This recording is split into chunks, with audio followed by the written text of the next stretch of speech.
Elden Ring, boy oh boy, it's been a hell of an adventure, a roller coaster of emotions to check out this game since day one. I literally got my ass kicked multiple times for hours straight when I tried to beat certain bosses, both on stream and also off stream.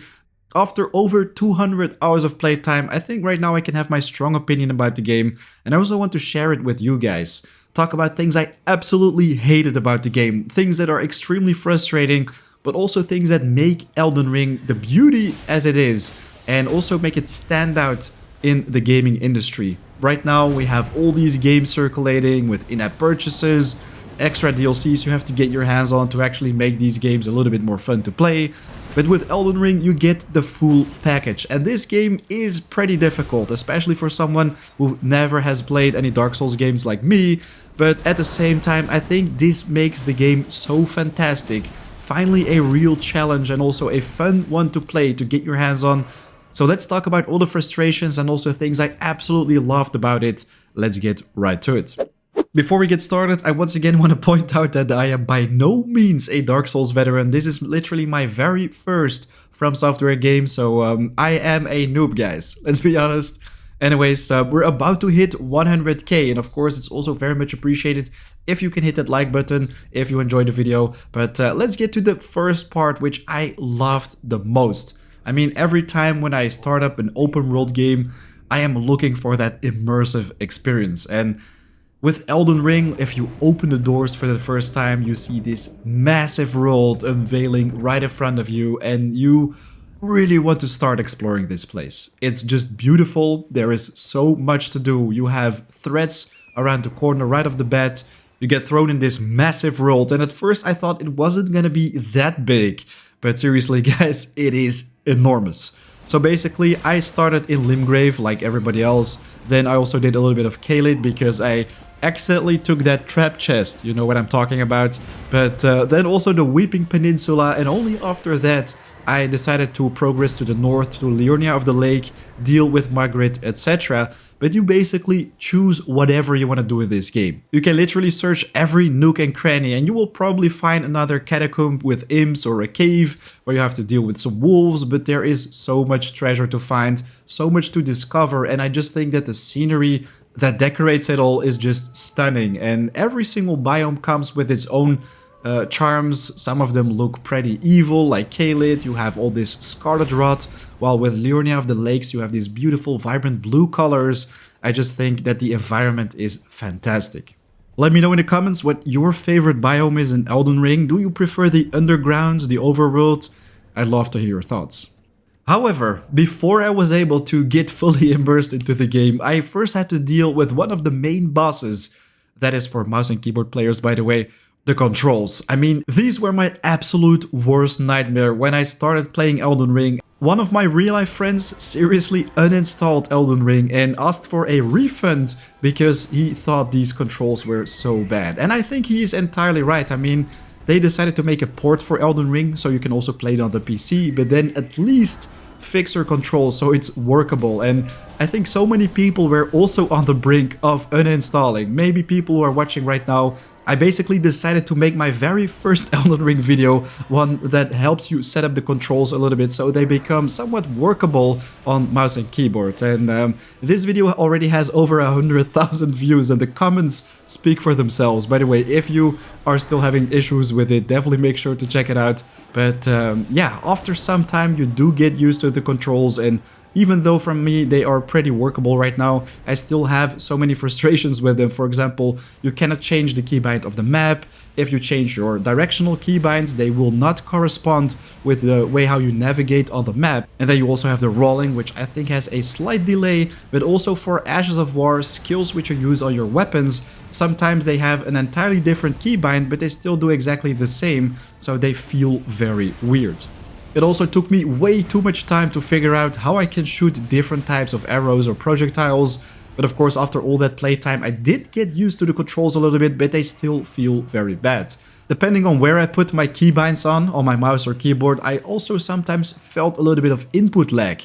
For example, using rolls sometimes felt like they didn't get registered at all. I thought this was pretty annoying, but maybe it's me. Anyways, let's move on to something which I did love a lot. something not many people talk about, but I definitely want to give From Software some credit for this. The unit design. I mean, the way how all the units look in the game, from merchants to trash mobs and even bosses, every single one of them is pretty unique, comes with their own skill set, like their own physical attacks and magic. Sometimes they even have both, which makes it even more interesting to learn, let's say, their attack patterns, how you can tackle them, find out their weaknesses, let's say, to take them down a lot easier. Sometimes it can literally take hours and hours and hours after you've defeated a certain boss, but the more you do that, of course, the more familiar you become with their skill sets. But there is such a huge variety of different and unique feeling mobs. I mean, for example, in Caelid you have those rotten units with the Scarlet Rot, the rotten dogs and ravens, while in Limgrave you have many of those bears and undead characters. Liurnia of the Lake has some magical creatures, and yeah, every single place comes with its own units, its own magical and physical attacks, and it will take a lot of time before you figure out every single one of them. I mean, I've been playing the game for over 200 hours right now, and I keep finding out new mobs that also drop new weapons and armor. Not all the weapons and armor in the game, but so much of it can be dropped off mobs, and it's really nice to finally figure out a certain boss. You take it down, you can actually take its powers in your next build, so that is something I think is really cool. Just keeps amazing me every single time when I launch this game. So roaming around in the Between Lands, finding new targets to deal with, figuring out their weaknesses, etc. is really challenging and in my opinion also a lot of fun. But this one also comes with a price when we talk about combat, because boy oh boy, one thing I absolutely hate about this game is the target lock. This basically allows you to lock on a target so you can automatically hit it, let's say, and this will stay there until of course you unlock the target, or if it goes out line of sight, let's say. This one just randomly snaps from one target to the other, especially if you're playing with mouse and keyboard and have to use your mouse a lot. Well, you will find yourself leaping onto a target many times, and then all of a sudden it turns around mid-air and attempts to leap on another target. This killed me so many times and led to so many frustrations, honestly. I think the target lock is without doubt one of the worst things in Elden Ring.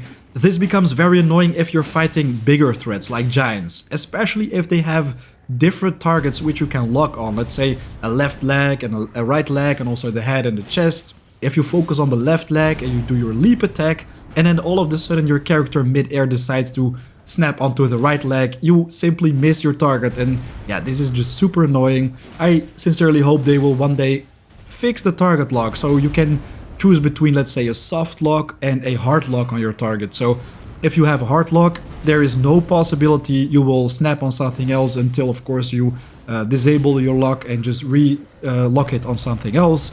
And the soft lock would be something that, let's say, if you move your joystick a lot to the left or the right, or your mouse, then you actually snap onto another target, which can be useful in different situations. But if you just want to go for one target, this is super annoying, and most of the times for big targets I just decide to unlock them because you will be able to hit them most times anyways, and this also does some pretty funky things with the camera.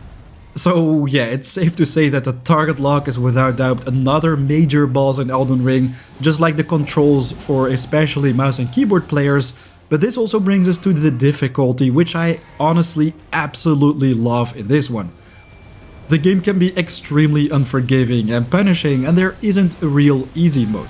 I mean, if you die, you will lose pretty much all your runes. You can go back to your corpse and try to retrieve it, but if you make the same mistakes over and over again, Elden Ring will seriously punish you and you will become angry for it. But you can make the game as easy or as difficult as you like. I mean, there are plenty of people who found many different ways to cheese certain bosses, so you can one-shot those with magic, but there are also people out there that just go full naked and ace bosses just because they are super good at dodging attacks, and I think this is really interesting. There are so many different playstyles. You can go with physical attacks, full melee, or you can make a one-shot glass cannon magical build.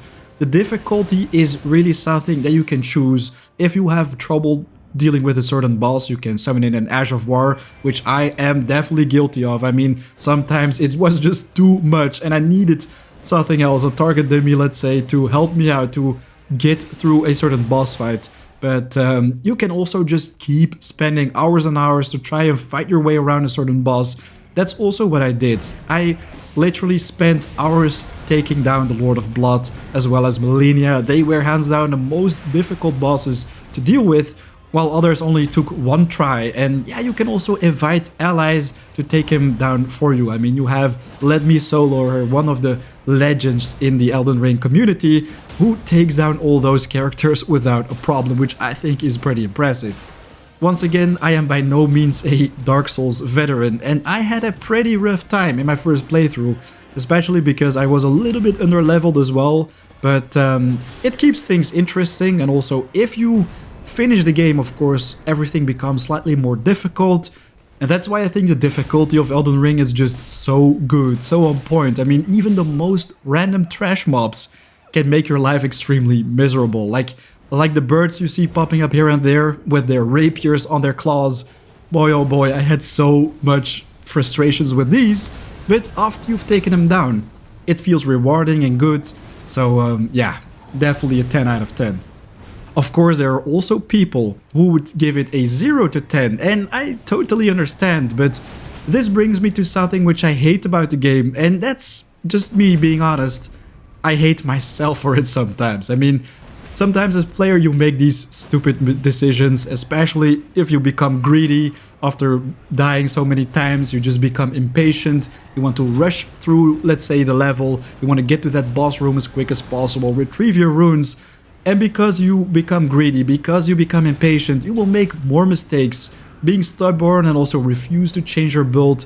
This will all be so punishing in Elden Ring, and that's why I sometimes really hate myself for it. I make stupid decisions, and this can have a huge impact on whatever you do with the game. Most of the times you will just see the death screen popping up another 10 to 20 times, but this is something where you just have to think to yourself like, I'm doing something wrong. Maybe I have to alter my build. Maybe I have to change my game plan right here. Maybe I should take a little bit more time to finish this room, take out the weaker threats first and then go for the big guy, instead of just trying to finish everything as quick as possible or rush a boss because you know that you only have an X amount of potions. But if you just are a little bit more focused, sometimes you won't need any of the potions. Just focus and the game will reward you. That is pretty much what I learned about the difficulty in Elden Ring. It's a very good learning school, and if you agree, definitely let me know in the comments, because man, the difficulty was so frustrating at some points, but in the end we managed to get through the first game, and right now I'm playing on storyline 2, but it just keeps everything interesting. The game stays interesting, that's what I really love about it. And this pretty much brings us to a next thing I wanted to talk about. That's pretty much the secrets you can find in Elden Ring, the paths you take in the Betweenlands, the decisions you make with every NPC. They can change your story, the way how you progress through the storyline entirely, and you don't always have to follow path X because streamer did. You can just do something entirely different. No spoilers by the way, but you can bypass things, do things differently in general to get another storyline ending entirely, and there are so many of them. I mean, I played over 150 hours on my first playthrough, and I am very curious to see what's next. I mean, right now I'm on my second playthrough, and I already found so many different dungeons, so many new mobs and items I can work with for different builds, which I never saw in my first playthrough. So this game literally has hundreds and hundreds hours worth of content because the replay value is nice. I do want to say though that I didn't always enjoy these adventures when we talk about Torrent, so this is another... I didn't like it that much. So Torrent is basically your spirit mount in Elden Ring, which you unlock pretty early in the game, which brings you from A to B a lot faster and also allows you to reach certain places which are otherwise impossible to get to if you're on foot. But this one also led to quite some frustrations for me personally, especially if we look at the turning around with the mount. If you're standing like at the edge of the world near a cliff, if you turn around sometimes it will walk forward a little bit and you will basically fall to your death. You have to retrieve your runes again, which I think is pretty annoying. So this did lead to many frustrations for me personally, but of course this is only a minor thing. In most cases, Torrent will listen just fine, and in general I think Elden Ring is definitely a game you should check out, even if you've never played a From Software game or something similar like this, and you are a little bit afraid of the difficulty. Don't be, because it really depends on the way how you approach the game. You can decide your very own difficulty. Of course, you can also invite other people and use summoner ashes to make everything a lot easier. If you want to go for cheese tactics, that's all possible in Elden Ring.